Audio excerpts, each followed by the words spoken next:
Story 1, My Gallbladder. Once you lose it, you must always know where the nearest bathroom is. Never ever trust a fart. Story 2, A group of friends I once had. We used to hang out a lot and have a great time. Then half of them got married. Story 3, Both parents.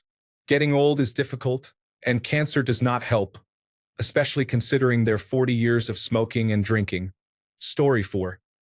I miss the carefree days of my childhood when everything was simple and I could just play with friends without a worry in the world. Story 5. My little brother died of cancer in 2019. 35 is too young to die. See you on the dark side of the moon, friends.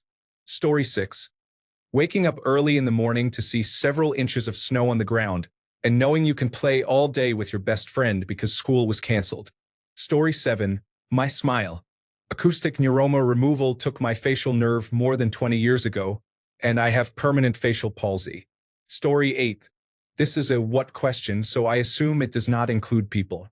That said, I am going to say my younger body's metabolism. Story 9. Our convenient local movie theater closed several years ago.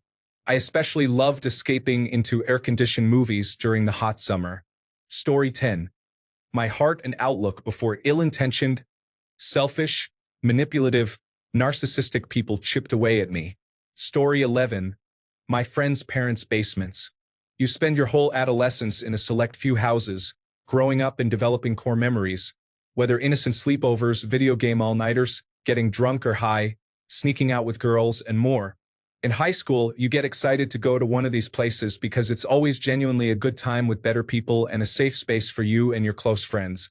But at the same time, you're eager to eventually be out in the world, away from parental supervision.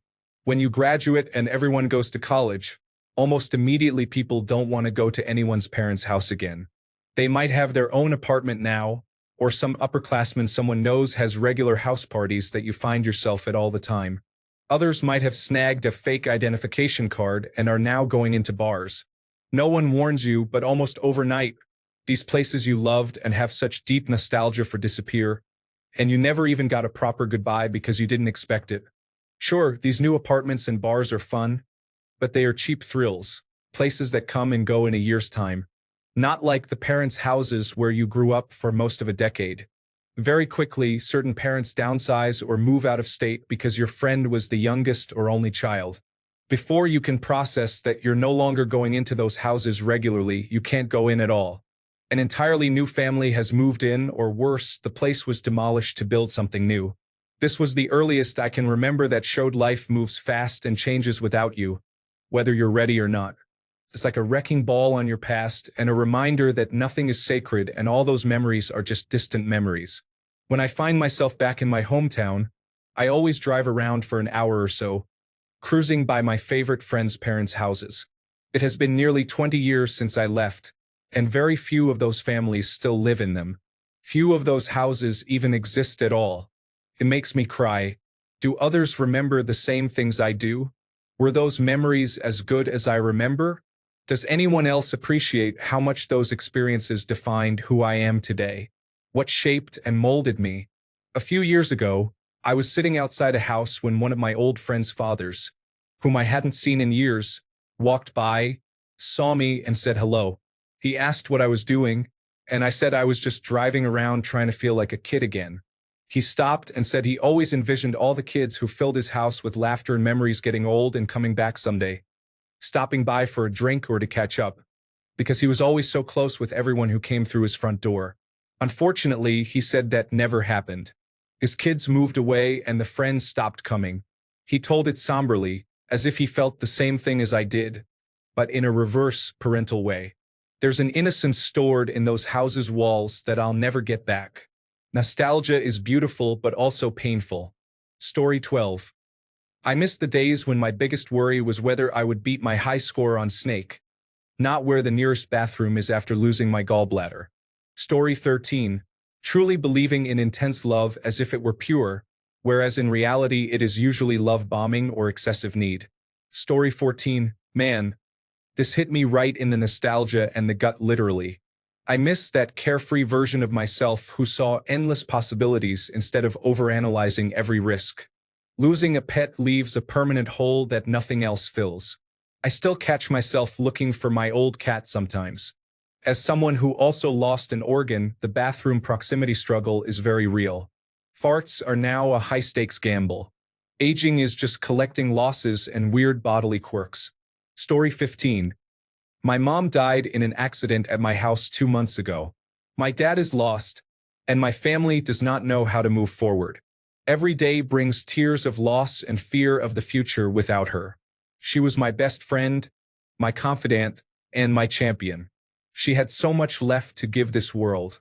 My whole world was shattered in an instant, and I would do anything to see her again. Story 16. My children are children again. They are successful, happy adults now. I still see them often, but I miss how much fun they were and kissing their soft little faces. They grow up so fast. Story 17. Sleepovers every weekend with my 3 best friends. We would all gather at my house and do each other's hair, smoke a lot of weed, order pizza and Chinese food, and watch Law and Order Special Victims Unit marathons. Now we are all in our 30s, have full-time jobs, and are spread out across the country. Story 18. Lazy summers as a child, no responsibilities, just ice lollies, bike rides, and staying up too late without a care in the world. Story 19. When opportunities seemed to come easily with no effort, whether it was career, friends, or love. Now everything requires effort or you will not get it. And even if you try, sometimes you still do not get it. Story 20. The previous me. I have been a completely different person since 2012, and recent years have made me even more radical. Story 21. My youth, when I could run for a long time, jump off the sofa or from the kitchen countertop and brush it off as if nothing happened. If I did any of these things now, I would break an ankle. Second are my overweight and extremely spoiled dogs. I often carried them when we went for walks and frequently fed them McDonald's. They were well loved and cherished. Story 22. My younger brother died of cancer 6 years ago. I still reach for the phone about once a week to tell him something that I know would make him laugh. Story 23. When my children were younger, I would pick them up and put them in their beds. They got older, and one day I put them down and never picked them up again. I love the people they have become, but I miss those little toddlers so much, and I know I will never see them again. Story 24. My dad. It will have been 40 years this month, and he has missed so much. If he were still here, my life would have had a completely different trajectory, and I would have had a supportive and loving parent. Story 25. Vision in my right eye is lost due to retinal detachment occurring 4 times and inadequate care by a specialist. Story 26. My mom and grandmother were my best friends, and I miss them terribly. I lost them both a year and 1 month apart. My mom was only 54, which is heartbreaking because she died from something totally preventable. Story 27. I miss my cats terribly. However, I miss the ability to walk, run, and jump more, so I am prioritizing my knees. Story 28. When I first had Kentucky Fried Chicken, the very first time I had their biscuit and fried chicken was during a family outing. It was so special. Now the quality is not there anymore. My family has all grown. Story 29. The version of me that caught frogs, played with worms, believed in fairies, and went berry picking with my sisters every summer night. The version of me before the heartbreak, abuse and pain, before the trauma and abuse, before I was attacked, before I was left, before every bad thing. Even the version of me from a few years ago that made art with passion, freedom, and confidence. Story 30. The unwavering belief that someone else, such as parents, grandparents, or teachers, would always be there to make things okay. Now, I make things okay, and if I do not, they remain not okay. No one is coming to save me. Story 31. My hometown was not occupied. It happened shortly after high school, and I missed the time when you did not need to worry about anything, when the future was brighter and less problematic. Story 32. My liver health and associated organs before 5 years of alcoholism. I have been sober for almost 2 months and can mitigate a lot of the damage, but there is a significant amount of permanent damage to multiple systems. I am fairly young, which contributes to a decent prognosis. Story 33, my grandparents' pets, the feeling of being loved by someone other than family, having friends, not having depression, and the time before I started having back problems. Story 34, the loss of my husband at 49 years old. I was 44 years old. I am 65 now. He had small cell lung cancer. Cancer is terrible. We have 4 daughters who never got the chance to have their dad walk them down the aisle. Story 35. I met the love of my life in high school in 2013. The same year my mom decided to move my family across the country. We put in a good, honest effort to keep the relationship going and even convinced both of our parents to make trips to let us meet a few times during the summer. However, the relationship slowly faded as we got older and had to focus on becoming adults, college, and jobs. The relationship caused more hurt for both of us than good. And I learned the hard lesson that if you truly love something, you must learn to let it go. I always thought it was nonsense, but I understand it now. It still hurts to this day, but it is a bittersweet kind of hurt. I will never forget that time of my life with her. We have not spoken in years, and that is okay. I miss you, Alyssa. I hope you are doing well. Story 36. My best friend did not die. She just changed for the worse. After 10 years, while my father was dying from cancer and I was working overtime in a warehouse to keep the family afloat, and my mother lost her job because she was doing everything she could for him, she decided to blow up on me. I told her I was going through a lot and could not be there for her at that time, and she called me a hypocrite for trauma dumping on her when she asked what was going on. Story 37. That happy, carefree attitude I had as a kid ended once I learned about death. That was the end of being carefree. Story 38. My dad passed away a month ago. He was my rock, my everything. I miss him very much. Feels different being alone. I am devastated. I promised my aunt and my mom, who passed away long before him, that I would be there for him. He was an orphan. His mother passed away during labor when she delivered his sister. He was a quiet, humble man, a father figure to many. Story 39. I miss my mother who passed away 13 years ago from cancer. Recently, my father passed away a month ago. I wish I had more time. I love my parents. Story 40. My grandfather and his amazing bear hugs and contagious laughter. He passed away this February at 91. There is a huge hole in my heart that I will never get back. Story 41. My friend who overdosed. I wish I had reached out more. We grew apart, but he really was a great and unique person. It sucks when you think someone is always going to be around, and then they are just gone. Story 42. I missed those 4 months in 2011 when I was in college and briefly lived with some roommates. I miss hanging out with those guys nearly every day. I still talk to them occasionally, but the magic we had back then can never be replicated. I would give anything to have one more fun Saturday night with those friends. Now everyone is married and has children except for me. Story 43. The patina of my 1955 Chrysler Firewall was original. The paint technician thought he did me a favor by painting it black, including the wires. Story 44. My baby blanket fell out of my lap at a rest stop during a day-long road trip, and I did not notice until I got home hours later. I called every rest stop where it could have possibly fallen. I was 19 then, and I am 30 now.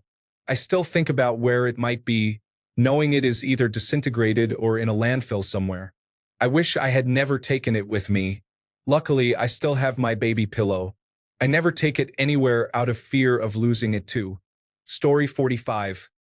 My grandfather, who passed away in 2003 when I was 10, missed out on many things. I vividly remember him saying how much he couldn't wait to take me hunting. Sadly, he never got to do so. My sister, who is 3 years younger than me, says she does not have the same memories I do of spending time with him. She said she was too young to truly remember him like I do. Story 46. My children were adopted in 2018. I think about you two every single day. One day I will have you back. Story 47. My past loved ones, my grandmother, my father, and the world at the time. I had no idea how good I had it in the 1990s. Life was good, and then came 2004, and it slowly devolved into what it is now. a solitary hell. Story 48. My dad and my mom. Now that I do the same work as him and started after he passed, I know why he was always tired. I respect him so much more and like to think he would be proud of me and some of the things I have built. I stare at my garden thinking my mother would be so happy with the work I put in. I wish I could make her a tomato sandwich or some pasta from everything in my garden. Story 49. For a couple of months, I basically lived with my significant other in her college dorm room. It was fun playing house every day, going to work, coming back for nightly cuddles, and enjoying our lazy days. She graduated and we are semi-long distance again. I cannot get that back until we move in together. Story 50. When buying a home was affordable and dating did not turn both genders into degenerates, communities and families came together to support one another. Buying food at the grocery store was real and cheap instead of the minefield of high carbohydrate, highly processed sugar chemicals it is today. What happened to the United States? Story 51. My youth. I am nearing retirement and will be in good financial shape to do so. However, I would trade it to be 30 again. Story 52. My ex. I treated him horribly, but he was the best relationship I have ever had. We are semi-friends now, but he made it clear he will never be with someone like me again, which is a wise choice. Story 53. Entire summers without work, school, or anything other than video games, sleep, and whatever I wanted. Story 54. College. My early 20s. The ability to enjoy every day without feeling like time is slipping away so fast. I'm in my late 20s now, and sometimes the nostalgia for the past hits so hard it makes me tear up. Such a powerful emotion. Story 55. My lifestyle in my early to mid-20s. I cannot really work part-time and party like I used to. Story 56. Believing in the magic of Christmas. My parents still treat us like little children on Christmas morning, and I love it, but it is just not the same. Story 57. Warm days of friendship with my high school best friends. Now we are scattered in different parts of the world. We can still get together, but it is nothing like our late teens, all of our 20s, and half of our 30s. We often talk about those days that were full of joy. Story 58. The 1990s and early 2000s. I am 34 years old, and it makes me very nostalgic. I loved my upbringing. Also, my great-uncle was like a second father to me and lived until he was 98. It was not long enough, though. He was very kind and caring. He genuinely asked me questions about how things were and truly listened to me. It was me, him, and my wife when I proposed. That shows how special he was. I just wish I could have another cup of coffee with him. I miss him very much. Story 59. Definitely my parents died a month apart. We had so much left undone and unsaid. I miss them more and more every day. Story 60. That sensation of freedom and fearlessness I felt when I was 18 to 24. Experiencing a world that was brand new and the intensity of the relationships with friends and lovers.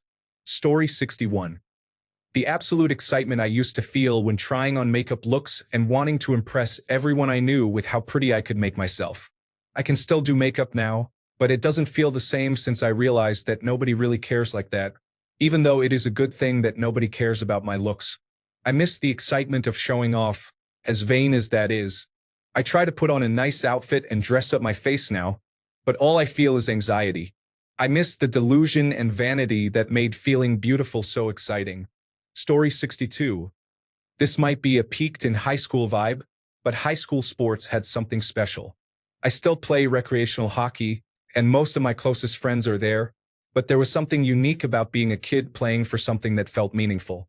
Adult sports simply cannot replace that feeling. I am even doing pretty well in life. I just miss suiting up with the boys. Story 63. That feeling of having unlimited time as a child. Summer vacation felt endless, and weekends seemed to last forever. Story 64.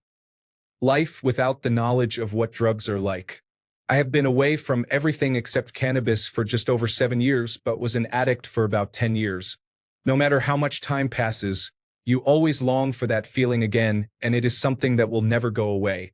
I am sure people will say that I am still into drugs since I smoke, but I have a medical card for it and it does not cause negative repercussions in my life. Story 65. I miss the version of myself who used to get lost in books for hours. Before phones, before deadlines, before I felt like time was always running. It wasn't just reading. I think I miss my own attention. Does anyone else feel like that part of them faded too? Story 66. Currently, the cat I was lucky enough to grow up with. His birthday was July 4th, and it has been really hard since he died in 2023. Story 67. My cat lived for 20 years and passed in my arms on my birthday. Something I will never forget. Story 68. I don't know if I can get this back, but I miss when I had that brief period of happiness and joy for life. It was crushed, and I have never been that happy and alive again. Story 69. Money I spent on people who did not deserve anything from me could have been invested instead. Story 70. Christmas as a child. Once you know there is no Santa Claus, it ruins the whole experience. It is never the same. Easter and the Tooth Fairy are the same. Story 71. My vision is important to me. I would have been okay if diabetes had taken a limb or even my life, but diabetic retinopathy is devastating. I feel like a shell of who I used to be. Story 72. My ex. Not for the reason, oh I miss him, whiny girl way. We were close friends for many years beforehand. Broke up because I had a lot of family matters going on and couldn't juggle everything all at once. We stayed in touch for 5 years. He died 2.5 years ago, and I still miss him every day. He deserved so much more in life, and I never got a chance to tell him how proud I was of him for everything he did for himself, his brothers, and his amazing girlfriend. Story 73. My youth. Life passed by fast. I think I am 25. I look 70. My body is halfway in the grave. I am 61, and the last couple of years have been very hard. I have really bad genetics. Story 74. My little banana-shaped spray. I always kept it with me until one day my mother threw it in the trash without realizing it. Story 75. My grandmother. I spent more time with her growing up than I did with my own mother. I could not even say goodbye because I was miles away at school. Story 76. The simple medications provided some relief for my issues. I am now in recovery, and the work is hard. There is no easy fix. It is a commitment to working every day. However, I miss that feeling. It was harming my life and body and would never be sustainable. Thanks a bunch for sticking around till the end of the video. Remember to subscribe, and until next time, stay awesome and goodbye.